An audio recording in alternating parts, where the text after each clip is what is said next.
The shadow in my hallway wasn't standing there the first time I looked. It moved after I blinked.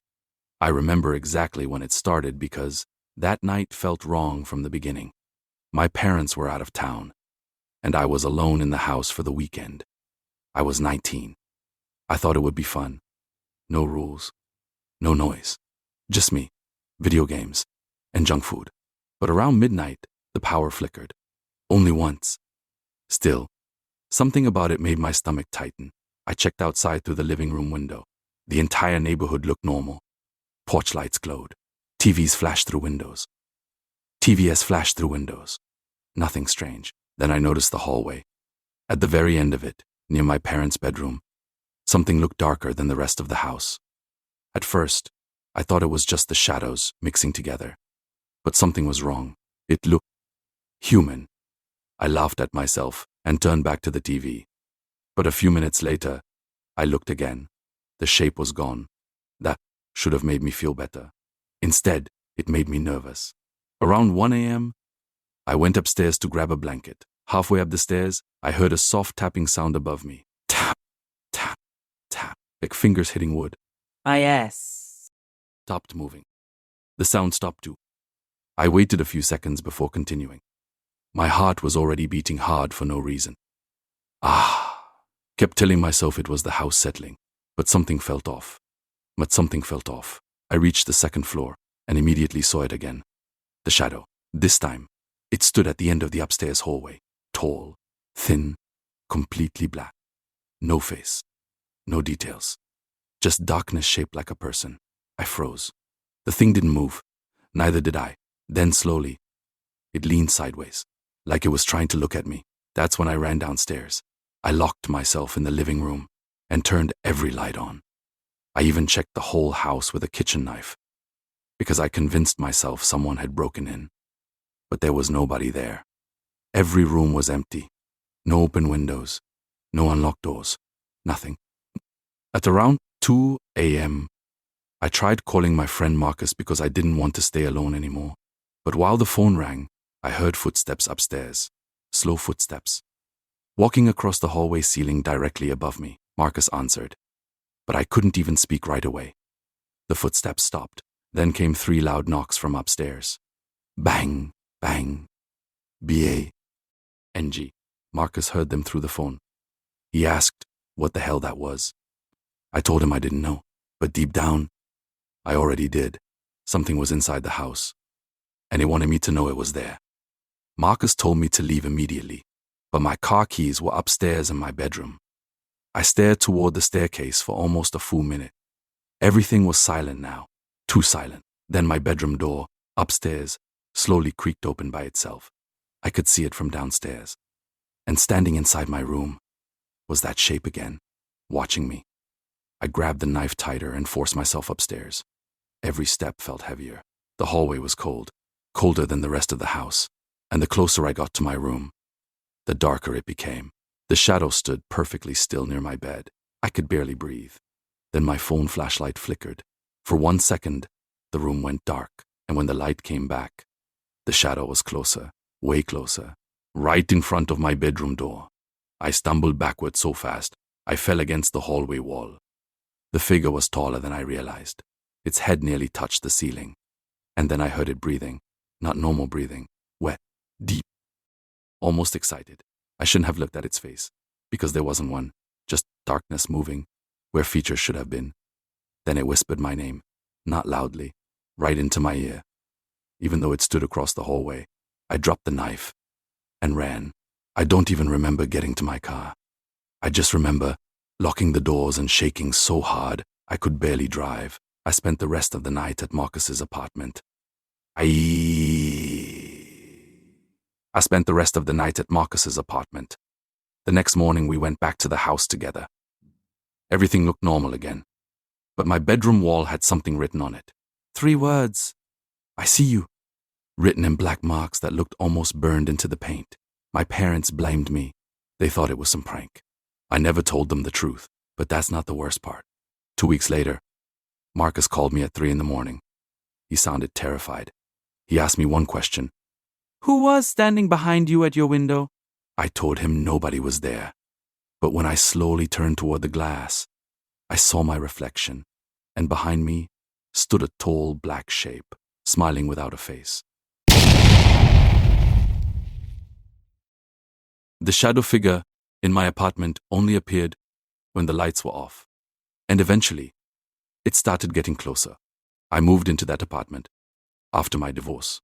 Cheap rent, quiet building, small place on the 3rd floor. At first, I liked it. The neighbors mostly kept to themselves, and I finally felt alone for the first time in years. But around the 2nd week, I started waking up in the middle of the night, for no reason, every single night. Always at exactly 3:13 a.m. At first, I ignored it, then I noticed something strange. Every time I woke up, my bedroom felt darker than normal. Not just dark, heavy, like the air itself changed. One night, I opened my eyes and saw something standing near the corner beside my closet. A shape, tall and still. I instantly turned on the lamp. Nothing was there. I barely slept after that. The next night it happened again. 3:13 a.m. I woke up suddenly, and there it was. Same corner, same shape. This time I kept staring at it. I thought maybe my eyes were playing tricks on me, but something was wrong. The darkness looked solid, like a person made from smoke. I reached for the lamp, and before I switched it on, the feet removed. Just one step forward. I slammed the light on immediately. Nothing. My chest hurt from how hard my heart was pounding. The next day, I asked the landlord if anyone had died in the apartment. He laughed nervously and said no, but he answered too fast. That night, I stayed awake on purpose.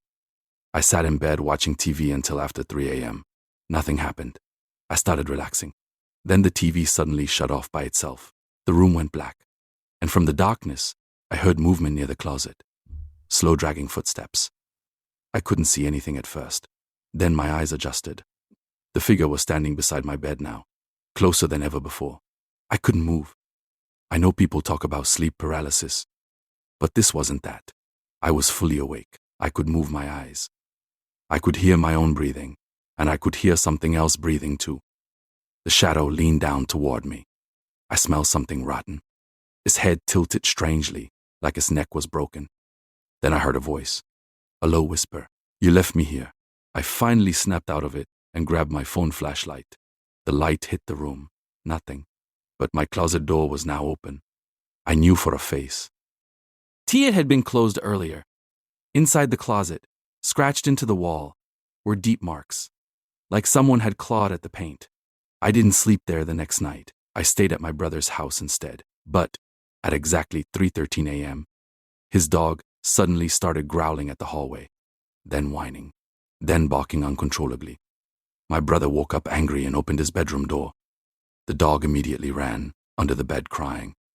I looked down the hallway and saw the shadow standing there, watching me. That's when I realized something horrifying. It wasn't attached to the apartment. It followed me. The next few days became unbearable. I started seeing it everywhere, in mirrors, in reflections, standing outside windows at night, always watching, always closer. I stopped sleeping entirely. Then one night, I woke up in my car, parked outside a gas station. I had no memory of driving there. The dashboard clock read 3:13 a.m., and someone had written on the fogged windshield from the outside, "Come home!" That terrified me more than anything, because I knew exactly whose handwriting it was. Mine. I drove back to the apartment the next morning to grab my things. Need to leave forever. The place smelled awful when I opened the door, like mold and something dead. And the bedroom closet was open again. Inside, I found something hidden behind the wall panel. A small newspaper clipping. A man had killed himself in that apartment years earlier, after claiming a dark figure stood over his bed every night. The article ended with one sentence from police. He repeatedly warned that the shadow wanted another person. I left everything behind and moved across the country.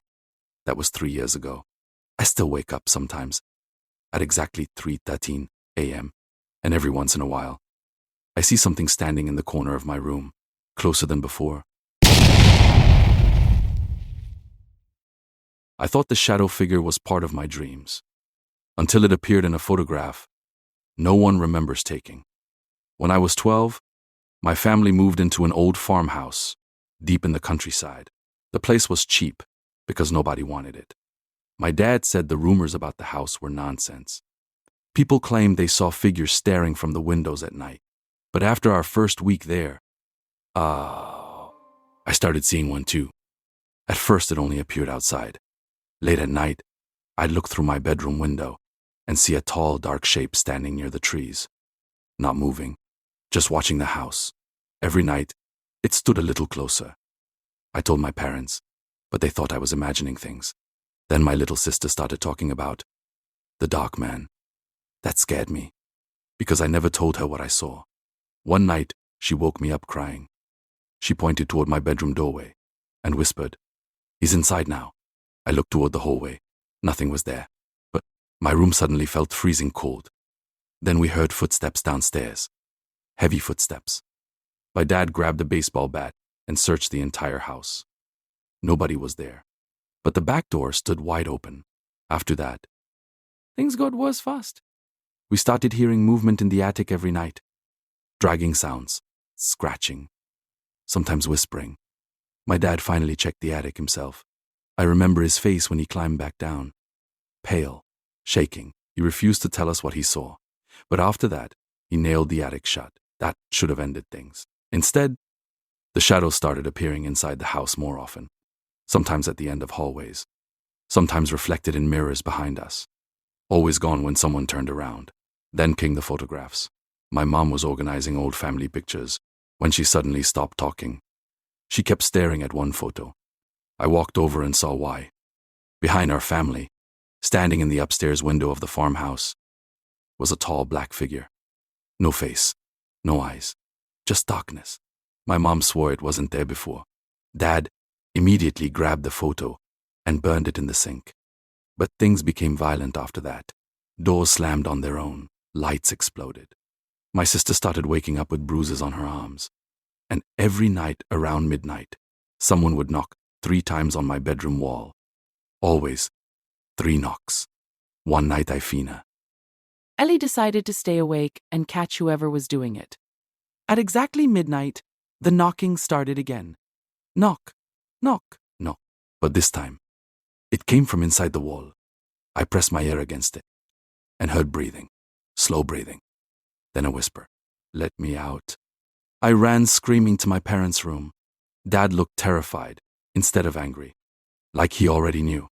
That same night, we heard pounding from the attic, louder than ever before. The nails holding the attic door started bending outward. Something was trying to get out. Dad grabbed us and rushed outside. We stood in the yard watching the house. And then we saw it, a dark figure standing in the upstairs window.